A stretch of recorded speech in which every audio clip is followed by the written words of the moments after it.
Oi pessoal, sejam bem-vindos a mais um vídeo do Plantão Geek. Eu sou a Miss Walker e hoje eu vim aqui falar de um filme especificamente, só que não da forma que vocês estão acostumados. Teve uns dias atrás aí, né, eu acho que, sei lá, deve ter quase batido um mês, não sei direito, que eu fiz um vídeo que inclusive vocês gostaram muito sobre a trilogia A Rua do Medo, ou então Fear Street, né, que é o nome em inglês ali. Inclusive, caso você não tenha visto esse vídeo, vai estar aparecendo aqui no card. Não se preocupa, porque é um vídeo sem spoiler, tem a crítica das 3 partes, né? São 3 filmes, eu falei que era uma trilogia, e dá pra você selecionar qual crítica você quer ver. Então ficou um vídeo bem dinâmico, bem legal. Só que assim, quem assistiu A Rua do Medo sabe que lá você tem muitos assassinos, né? Você tem muitos possuídos, digamos assim, né? Muitas pessoas do mal. E aí, recentemente eu recebi uma recomendação que falava assim: olha, Miss, por que você não fala dos assassinos de Fear Street? E aí assim, gente, se eu tivesse recebido apenas uma recomendação de um vídeo assim, eu teria ficado mais na minha. Só que aí, de repente, começou a surgir muitas recomendações falando pra eu fazer isso. Então, no vídeo de hoje, eu vou falar um pouquinho sobre cada assassino de Fear Street, cada um dos possuídos, no máximo de informação que a gente tem. E ainda por cima, vou dar umas teorias aqui pra vocês sobre possíveis spin-offs, né? Que aqui, ó, vai estar aparecendo a palavra pra vocês, spin-off, que significa derivado, né? Um filme derivado, uma série derivada, qualquer coisa que acrescenta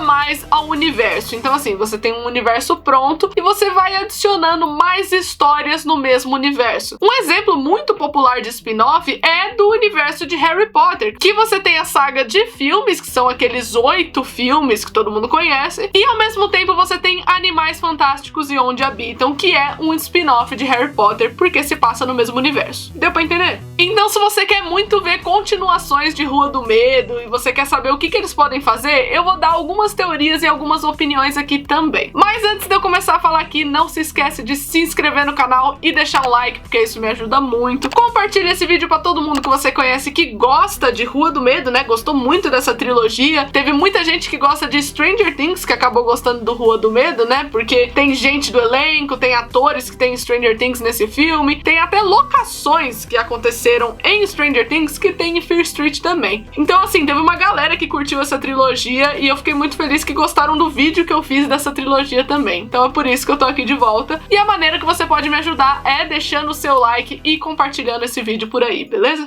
Eu já queria começar dizendo que eu vou fazer esse vídeo aqui em ordem cronológica, tá bom? Então é do primeiro possuído até o último. Começando em 1666 com o pastor Cyrus Miller. O pastor Cyrus, lá da cidade de Shadyside, foi o primeiro possuído que a gente tem conhecimento. O pastor Cyrus, na primeira aparição assim que ele tem, que ele começa a mostrar que ele tá diferente, ele basicamente fica repetindo uma oração pra si mesmo o tempo todo. E aí fica passando uns mosquitos, uns bichos perto dele e ele parece nem se incomodar. E de acordo com o Josh, que é um personagem de Rua do Medo ali, especialista nos assassinos de Shadyside, o pastor Miller foi o primeiro que foi possuído, como eu falei anteriormente, no mesmo ano que a bruxa foi capturada e executada, a bruxa Sarah Fier. E isso foi muito curioso eles terem feito, porque lá em 1600, os maiores culpados, assim, de queimar a galera viva e tudo mais, as pessoas que começavam esse tipo de pensamento era justamente a galera religiosa, a galera da igreja. Então assim, eu achei muito legal essa sacada deles colocarem a primeira pessoa possuída como um pastor, como uma pessoa da igreja que justamente teria começado isso tudo, entendeu? O pastor ficou conhecido por ele ter arrancado os próprios olhos, e ele arrancou também os olhos de várias crianças, de várias pessoas que estavam ali com ele. Inclusive, ele tentou matar uma pessoa logo em seguida, só que você tem um personagem que ele não permite que isso aconteça. Então assim, o primeiro assassino de Fear Street já começa nesse nível, arrancando os próprios olhos e arrancando o olho da galera em volta, entendeu? Então já começa uma coisa meio perigosa lá em 1666. Vou tomar aguinha.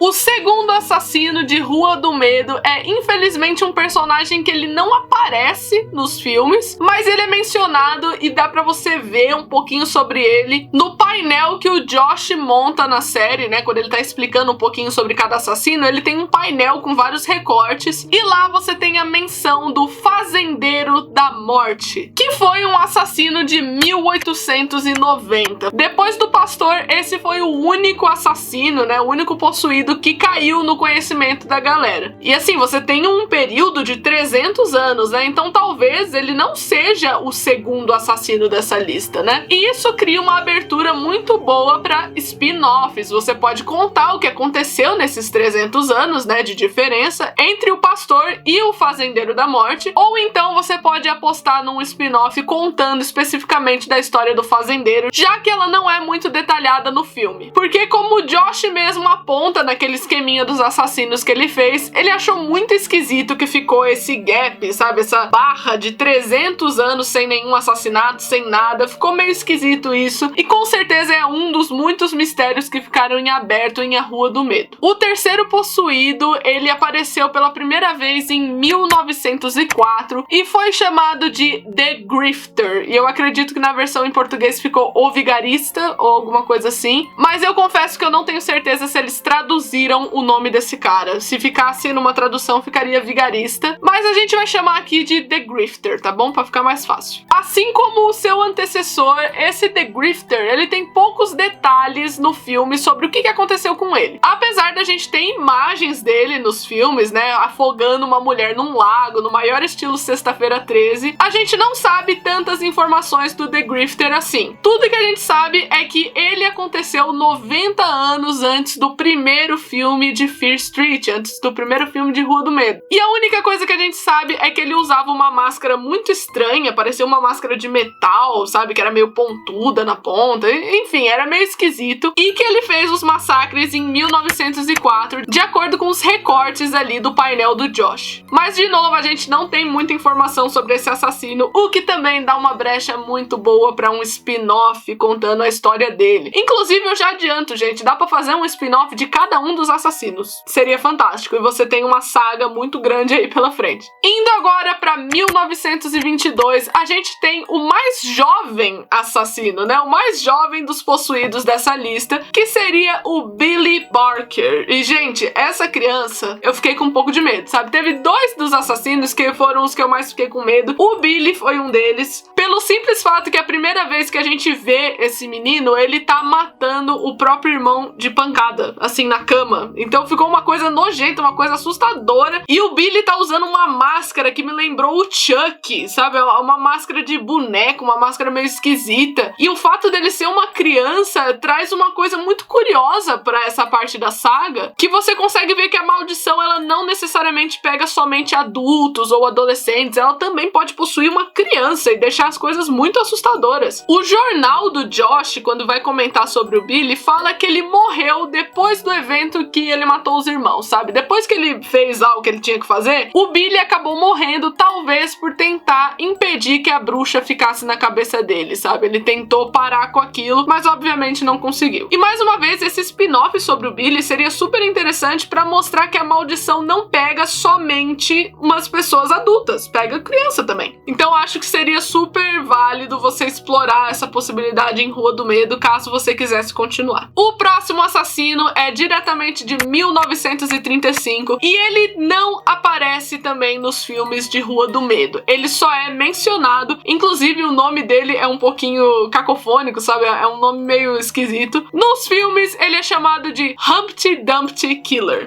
Humpty Dumpty Killer. É quase um trava-língua, né? Humpty Dumpty Killer.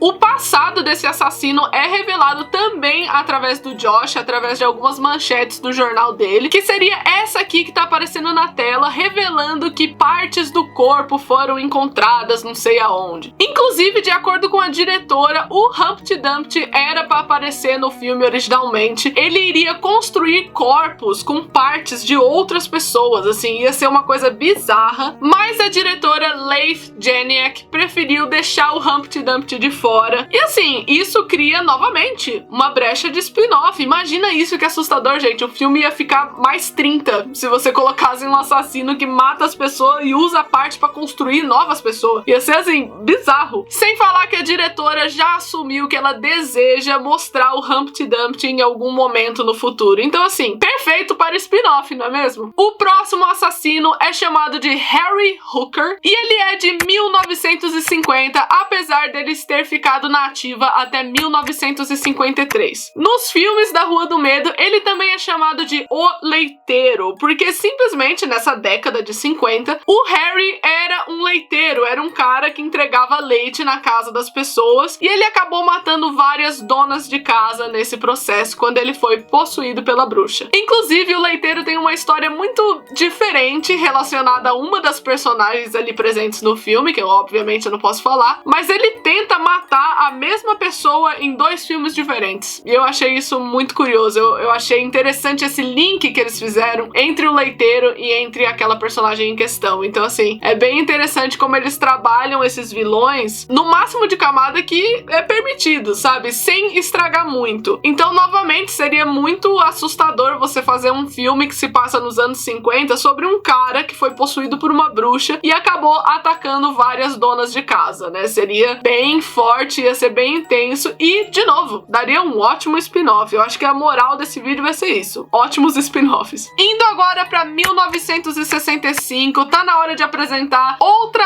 assassina. Dessa vez é a assassina que eu mais tenho medo, sabe? Junto com o Billy, lembra que eu mencionei que eu tenho medo do Billy? Eu tenho mais medo da Ruby Lane. Gente, a primeira vez que eu vi essa mulher, eu já fiquei... Nossa, já fiquei assim, desconfortável. Já não quis olhar mais, sabe? Fiquei meio... Ai, mulher, para de cantar. Porque a Ruby é uma das assassinas mais misteriosas que aconteceu ali em Shadyside. Porque ela foi possuída quando ela tinha apenas 16 anos e ela acabou matando o namorado dela e mais algumas outras pessoas. Tudo isso usando uma navalha. Então, assim, é bem violento, né? Imagine o quão violento que ela deve ser. E o que mais me deixa com medo sobre a Ruby é que ela sempre tá cantando. Gente, ela sempre fica cantarolando coisas quando ela tá chegando pra matar alguém. No caso, ela sempre canta uma música chamada You Always Hurt the One You Love. Ou seja, você sempre machuca aquele que você ama. Considerando que ela matou o namorado mais outras 6 pessoas, fica meio complicado, né? A Ruby acaba cortando os pulsos depois dela matar o namorado e ter todas aquelas outras vítimas dela, na esperança dela acabar com a possessão da bruxa. Mais ou menos o que o Billy tentou fazer, né? De acordo com os recortes do Josh. E uma coisa que eu achei super interessante é que a sequência de Rua do Medo, se eu não me engano, o segundo filme, ele apresenta a mãe da Ruby, que seria a Mary Lane. Inclusive, é explicado que essa possessão que aconteceu com a Ruby foi uma justificativa para acharem que a mãe dela era louca também, sabe? Pra investigar a mãe dela e ver o que tá acontecendo. E isso eu achei um detalhe muito legal, muito interessante sobre toda essa história da Ruby e pra mim só me deu mais medo dela mesmo. O penúltimo assassino dessa lista aparece pela primeira vez em 1978 e ele foi apelidado de assassino do campo Nightwing, ou então do campo Asa Noturna. Em inglês eles chamam ele de Camp Nightwing Killer. É um nome bem, assim,